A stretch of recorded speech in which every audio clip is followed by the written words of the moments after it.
আমি প্ৰায়বিলাক social media প্লেটফৰ্মবিলাকত আমি চাই আছোঁ সন্ত ৰামপাল মহাৰাজৰ শিষ্যসকলে তেখেতৰ চৰণত যোৱাৰ পাছত বহুখিনি লাভ পায়, আধ্যাত্মিক হওক বা ভৌতিক হওক। তো গতিকে আপুনি তেনেকুৱা ধৰণৰ কিবা লাভ পাইছে নেকি বাৰু? পাইছোঁ, বহুতখিনি পাইছোঁ। মই প্ৰথমে আধ্যাত্মিক জ্ঞান পাইছোঁ, লাভ পাইছোঁ। আৰু দ্বিতীয়তে মোৰ শাৰীৰিক কিছুমান লিভাৰৰ প্ৰব্লেম আছিলে। মই মানে আনকি বেংগলোৰ এপ'ললৈকে মই তৎক্ষণাত গৈ দেখুৱাবলগীয়া হৈছিল। তেতিয়াত মানে অলপ চিমটম পাইছিল, কিন্তু মই সেই সদগুৰু চৰণত অহাৰ পাছত মই সেইবোৰ ৰোগ নাইকিয়া হৈ গ'ল নিজে নিজে। সেইটো এটা মই এটা মানে চমৎকাৰী এটা মানে লাভ পাইছোঁ। আৰু দ্বিতীয়তে মোৰ এক্সিডেণ্ট এটা হৈছিলে, যিটো এক্সিডেণ্ট মানে মই সম্পূৰ্ণ মানে পূৰা সম্পূৰ্ণ দুখ পাব লাগিছিল, কিন্তু সেইটো এক্সিডেণ্ট মোৰ একোৱেই নহ'ল। তাৰমানে মোৰ নিজৰ গাড়ী ভাঙি গ'ল, কিন্তু যিখনত মাৰিছোঁ সেইখন গাড়ী একো নহ'ল। সেইটো এটা আধ্যাত্মিক মোৰ প্ৰথম লাভ তাৰমানে, সেইটো এটা আচৰিত।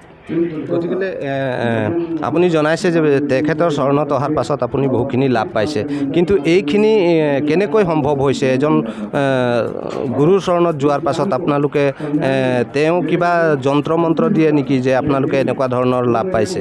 নাই, তেওঁ একো যন্ত্ৰ মন্ত্ৰ নহয়। ইয়াত সম্পূৰ্ণ বেদ শাস্ত্ৰ অনুসৰি ভক্তি কৰিবলৈ শিকায়।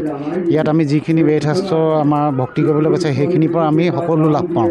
অধিক তথ্যৰ বাবে ডাউনলোড কৰক সন্ত ৰামপালজী মহাৰাজ এপ আৰু ছাবস্ক্ৰাইব কৰক সন্ত ৰামপালজী আছামিজ সৎসংগ ইউটিউব চেনেল।